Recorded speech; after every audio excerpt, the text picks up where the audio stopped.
I'm going to show you how I achieve this butterfly colorful eye look. I've been seeing it everywhere on Instagram and I'm like, I need to jump on this. Like, it's so beautiful. Look at that. And I already have to do one eye off camera because it's my first time trying it, and I might make some mistakes, so I decided to just take my time and do one eye. And then now that I fully understand how it works, now I'm going to show you how I did this on this other eye. So if you want to see it, please keep watching. Don't forget to like, comment and subscribe to my channel. And yeah, let's get right into the video. Say you know they fear person. I'm just microphone testing.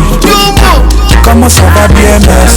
Back then they send me friendly, barely. Other right. The thing you really want to do is to prep your lid. I'll be using this LA Girl Pro Concealer to just, you know, get my lids ready.